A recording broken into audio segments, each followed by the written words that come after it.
canceling my sister's wedding because it was my wedding first. It was supposed to be the happiest day of my life. February 1st. A day that once held so much meaning. My ex-fiancé and I had chosen that date carefully. It marked the beginning of our relationship. It had been our anniversary since the start, sweet and symbolic. Perfect. We had dreamed up a small, beautiful wedding, just close friends and family, nothing fancy. I had planned for it with care, putting aside my own money for over a year. Every dress fitting, every menu choice, every little flower arrangement was thought out with love. My ex and I had agreed on the budget early. I would take care of the wedding, and he would handle the honeymoon. A simple agreement. Fair, I thought. I did not mind being the one who paid for the day itself. I wanted it to be just right. Eventually, my parents offered to help out too. They saw how much effort I was putting in and said they wanted to make the day even more special. I was hesitant at first. I liked that the wedding felt like something I had built. But in the end, I agreed. They added funds to upgrade a few things. A nicer venue, better catering, a more elaborate cake. In the end, I paid about 60% of the costs, and my parents covered the other 40%.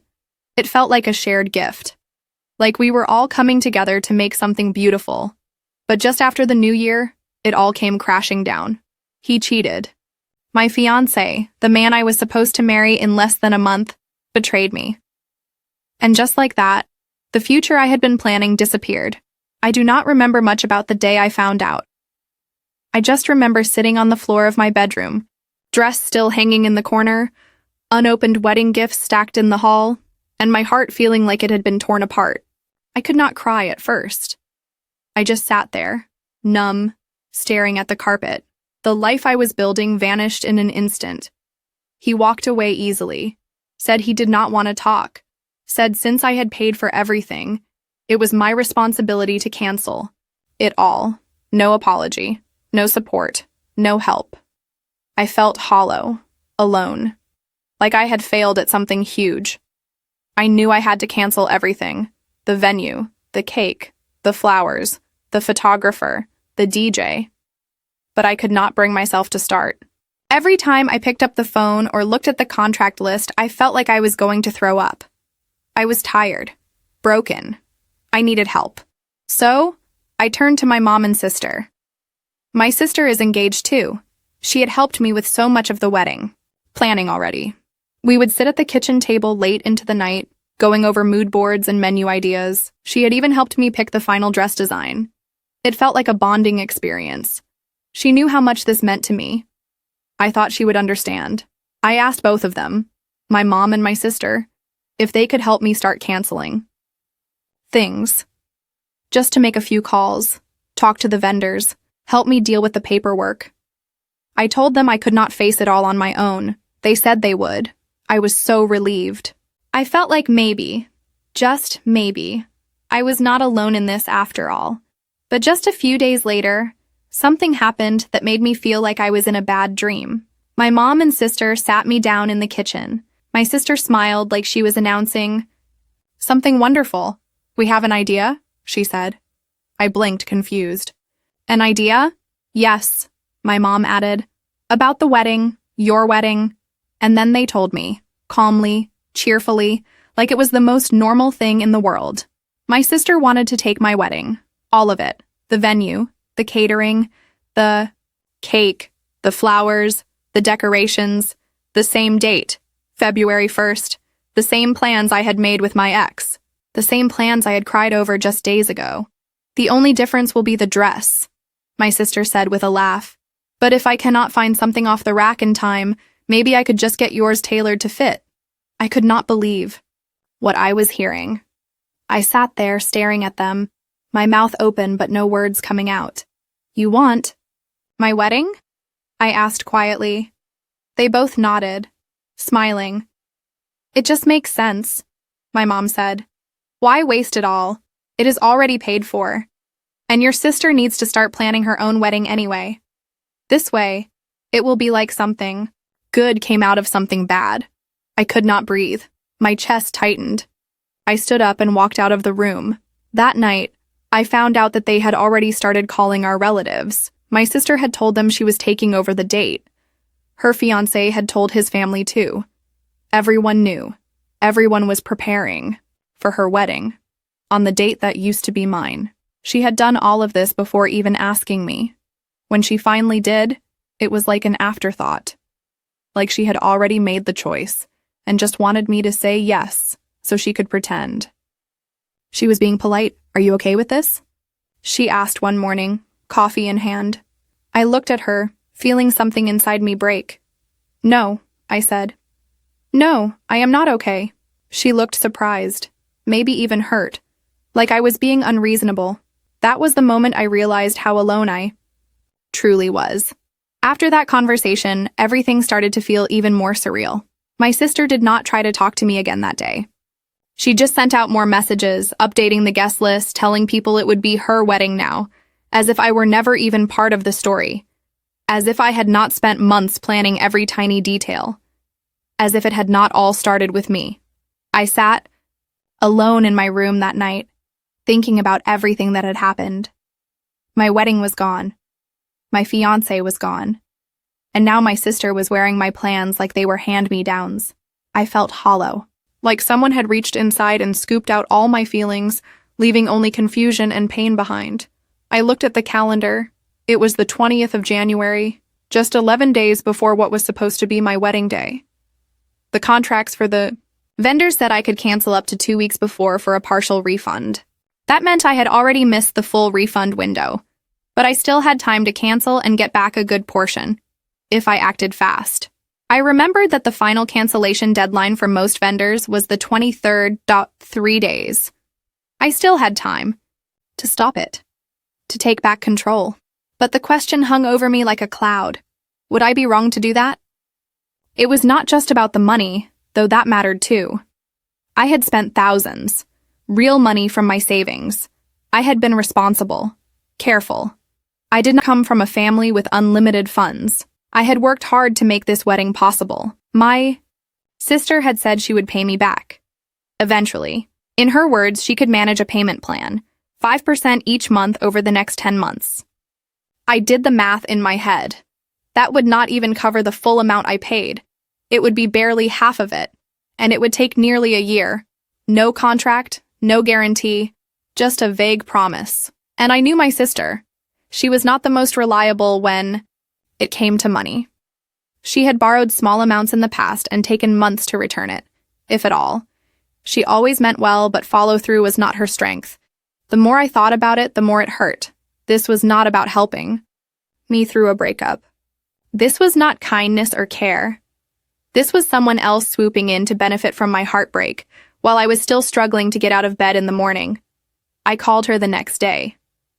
"I need to talk to you," I said. She met me in the living room, phone in her hand, already in a cheerful mood. "I just want to tell you how upset I am," I began. "This whole thing feels wrong. I feel hurt. I feel betrayed." She sat down, frowning slightly, like she could not understand why I was making a big deal. "But this is a good thing," she said. "Therapeutic. Something beautiful coming out of a hard time." I stared at her. "That is not what this feels like to me." She blinked. "Well, what does it feel like?" "It feels like I got cheated on a month before my wedding, and instead of helping me cancel everything like you said you would, you decided to get married instead. In the same place, on the same day, in the same dress if needed. That does not feel good. It feels like I have been erased." She looked down for a second, then said softly, "I just thought it would help. You could still be part of it in some way." "I do not want to be part of it," I said. "Not like that. Not as the girl who got dumped and had her wedding taken over by her sister." There was a long silence. Then I took a deep breath and said, "If you want to buy the wedding off me, I need payment in full. For my part, 60%. And I want the contracts changed to your name." She looked surprised. "I was hoping more for a payment plan," she said. "You know, something easier. 50% of what you put down over the next 10 months. That was it." That was the moment I knew. She was not doing this for me. She was doing this because it was easy. Because it saved her time. Because she thought she could get a full wedding for a small fraction of the cost. from someone who was too heartbroken to say no. I stood up and walked to my desk. I pulled out the folder with all the contracts and vendor information. I had not looked at it in weeks. Then I started making phone calls. One by one, I began to cancel everything. The florist, the DJ, the photographer, the caterer, the rental company, the baker, the venue. Some were kind. One of them, the baker, was a family friend who gave me a full refund without question. Others kept part of the money as a cancellation fee, which was fair. A few offered partial refunds depending on how close we were to the date. It hurt to see how much money I had lost, but it hurt more to think of my sister walking down the aisle to my song in my venue on my special date. I did not bring up the cheating to make anyone feel bad, but many vendors asked why we were canceling. When I told them the truth, that he had cheated and left me to pick up the pieces, I think they felt for me. Some even waived fees they did not have to. I was honest and it helped. By the end of the day, most things were officially canceled. The money was being refunded, some to me, some to my parents, depending on who paid what. It was not everything I had hoped for, but it was something. A bit of closure. Now the wedding was truly gone. The date was open again. If my sister still wanted it, she could start from scratch. Rebook the vendors, replan the day, rebuild it, in her own name. Not mine. She had helped plan everything, after all. She knew the details better than anyone. If she wanted to recreate it, she could. But it would no longer be my wedding. That night, I finally felt something I had not felt in weeks. Peace.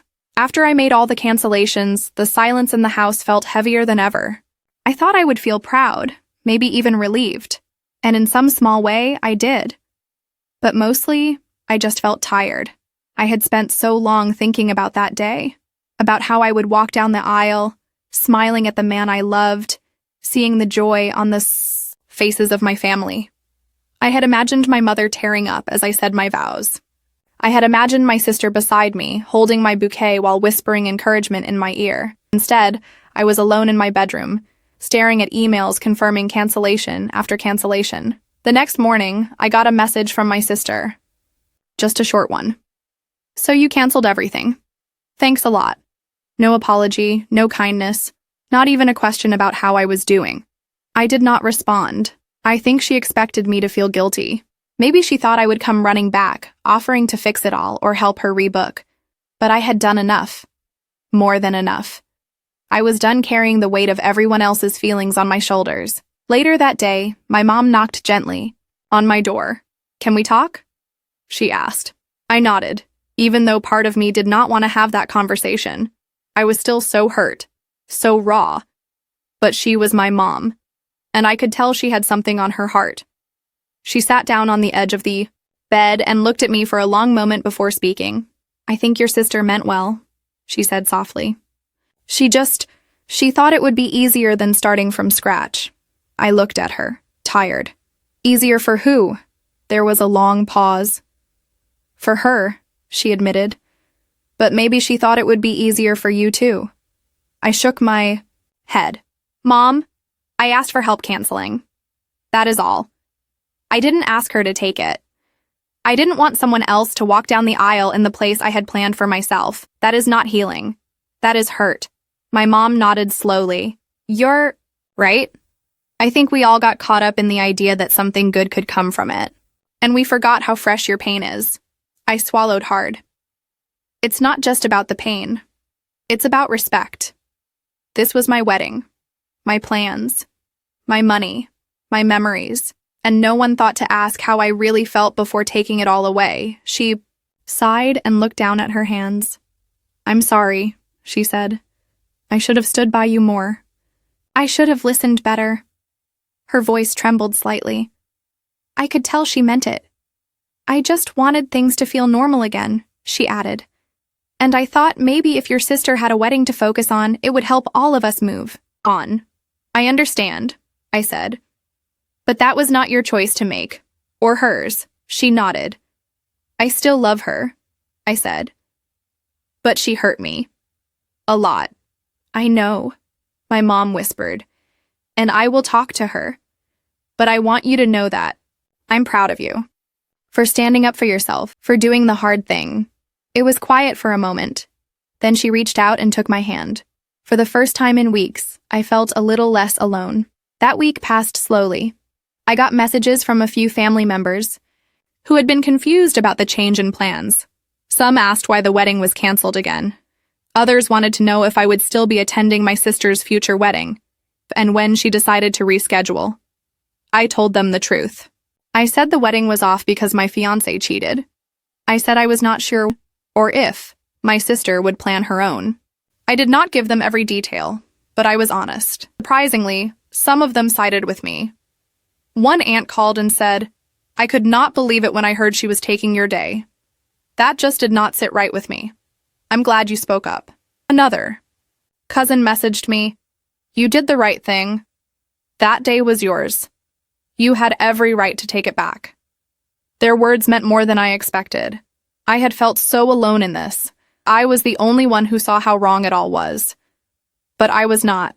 By the time the 1st of February arrived, I felt something shift inside me. I woke up that morning expecting to cry. But I did not. Instead, I made myself a warm breakfast. I put on soft music. I opened the curtains and let the sunlight in. And for the first time since the breakup, I felt like I could breathe without it hurting. That afternoon, I went for a long walk in the park. I watched a group of kids chasing each other near the swings, laughing and squealing. I passed an older couple sitting on a bench holding hands. The world kept turning, even though mine had paused for a while. And that was okay. I thought about the honeymoon I had been looking forward to, a beach trip we had planned together, filled with sun and laughter and quiet walks by the ocean. Now, it would not happen. Not with him. But maybe, I thought, once the refunds came through, I could go somewhere by myself. Just for a little while. Just to breathe. To rest. To find myself again. The thought made me smile. Later that evening, I got a final update from the last of the vendors. The money was officially being refunded. Some would come through that week. Others would take a little longer, 2 weeks at most. It was not a full return, but it was enough. More than I would have gotten waiting on my sister. And this way, I was not tied to her, not waiting for small monthly payments that might never arrive. I was free to move forward, free to heal, free to dream about something new. I did not know what the future would look like, but for the first time in a long time, I was okay with that. The days after February 1st were quiet. Quieter than I expected. I thought maybe my sister would call, or message, or try to say something more. But she did not. There was no apology, no explanation, just silence. It felt strange, like a part of my family had gone missing. Not physically, but in spirit. I did not know what our relationship would look like moving forward. We had always been close. Growing up, we shared everything. Our toys, our secrets, our dreams. She had been the person I trusted most. So it hurt in a way I could not explain to see her choose herself so fully, without seeing the pain she was causing me. I knew it would take time to heal. Not just from the breakup, but from the break in our bond. My mother tried to stay neutral. She wanted us both to be happy. But I think deep down she knew my sister had crossed a line. She would stop by my room sometimes and ask how I was doing. She would sit with me in the evenings and tell me stories from when I was little. Stories that always made me smile, even when I felt like crying. My dad did not say much, but one day he handed me an envelope. Inside was a handwritten note. All it said was, "I'm proud of you for standing up for yourself. You deserved better. In every way." I held that note in my hands for a long time. I folded it carefully and tucked it into my drawer, knowing I would read it again on harder days. One by one, the refunds started coming through. The first one was from the venue. They kept half the money, but I still got back more than I thought I would. The baker gave me the full amount. The photographer gave me a partial refund. A few others followed. It was not perfect, but it helped. It gave me a small sense of peace to know that I had taken control of something that had once felt so far out of reach. With the refund money in hand, I started looking for a small trip. Somewhere quiet, somewhere peaceful, somewhere I could be alone and not feel lonely. I found a little cabin near the coast with big windows and a view of the sea. It was not fancy, but it was beautiful in a simple, gentle way. I booked it for a week, packed a few books, a cozy sweater, and left my phone on silent. That trip changed everything. Every morning, I would wake up early, wrap myself in a blanket, and sit on the porch with a warm cup of tea. I watched the waves crash softly against the shore. I listened to the wind rustle the trees. I felt the stillness in my chest, like the world had slowed down just enough for me to catch my breath again. Wrote in a notebook each day. Not long letters or stories, just simple thoughts. Things like, I am stronger than I feel. It is okay to start over. I deserve the kind of love that stays. Each word helped me remember who I was before the chaos, before the betrayal, before my heart was broken. I was still here. Still whole. Just a little bruised. When I returned home, I felt clearer. I did not know what would happen with my sister. We were not speaking much, but I knew I was not ready to rush forgiveness. Forgiveness is not something that happens all at once. Sometimes, it comes slowly, like soft rain on dry ground. One evening, a card arrived in the mail. It was from my sister. Inside, it read, I'm sorry. I see now that I hurt you, and I should have stopped to think about how much this was costing you. Not just money, but emotionally too. I miss you. I hope one day we can talk again. It was short, simple, but it felt real. I did not respond right away. I needed space, but it meant something to know she finally understood. Looking back now, I can say this. I do not regret canceling the wedding. I do not regret saying no, even though it felt hard. Standing up for myself was one of the most important things I have ever done. Not because it was dramatic or bold, but because it reminded me that my voice matters. My feelings matter. My healing matters. There was a time when I thought February 1st would always be a sad day for me, a reminder of everything I lost. But now I think of it differently. It is not my wedding day anymore. It is the day I took my life back. The day I chose myself. And one day, maybe not soon, but someday, I will plan a wedding again. A real one. With someone who loves me the way I deserve. Someone who will stand beside me through every joy and sorrow, with honesty, kindness, and faithfulness. And that day, my day, will be even more beautiful than the one I planned before. Because this time it will be built on something real.